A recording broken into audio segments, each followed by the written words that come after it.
here, and I just finished a really intense hammer and chisel workout. But I also reminded myself of the proper push-up form, because you do lots of push-ups in hammer and chisel, but you also do push-ups in my P90X live class, and I always see incorrect form for push-ups, and it's one of the most important things to get correct. So, and I started out, I didn't know how to do correct push-ups, and I didn't have the correct form, and I wanted to know exactly how to do it. So I had to practice and watch myself in the mirror and watch myself on video in order to get it right. So I'm gonna go down and get you started. So, of course, you're gonna have that plank, that straight, flat back, going from all the way from your head to your shoulders, through your spine, into your back, all the way to your feet. Your hands being directly underneath your shoulder blades. However, if you want to make it a little bit easier, you're going to make it a little bit wider. Wider your hands, the easier the push-ups are. So closer is going to be more of a tricep move.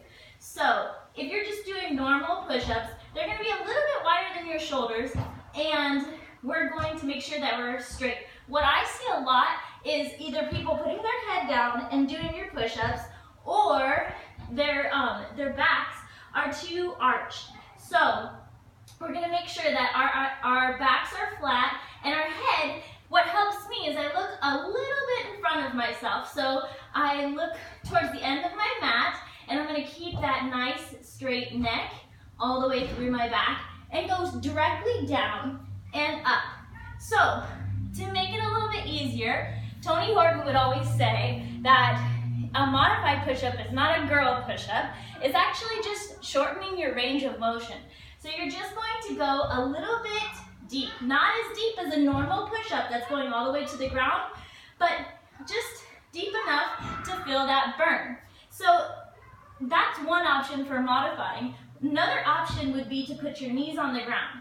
Now, I don't like crossed feet because that actually changes your hips a little bit. So you just want to put your feet up and make it comfortable for your knees. Make sure you have a mat if you're doing that. One thing I do see in my classes though is if you are on your knees, you're not on your knees and all fours. Your back is not bent back, and you should still see a straight line from your shoulders all the way to your knees now. So you'll have that nice form, and your neck is still straight in line with your spine.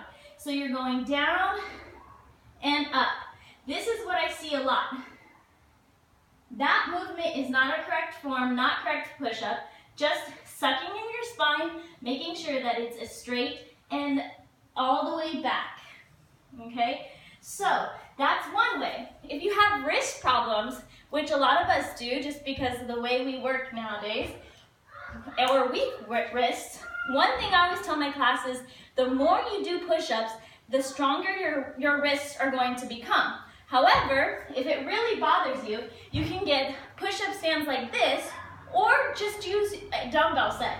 So you put your dumbbells or your push-up stands, or power stands.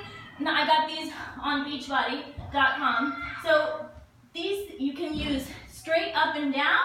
You can use them in a variety of ways. They're really cool and helpful, and those protect your wrist. And explain how they make it harder too.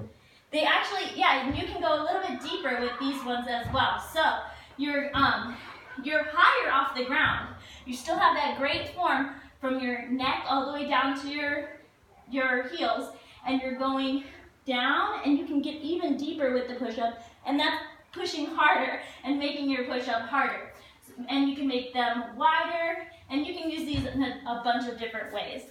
So those are some different ways that you can do a really good push-up. I want to see your push-ups, so show me sometime, send me a video or a link to a video of you doing push-ups, and tell me how many you can do. So I hope you can take that challenge today and enjoy your day. Have a great day. Bye.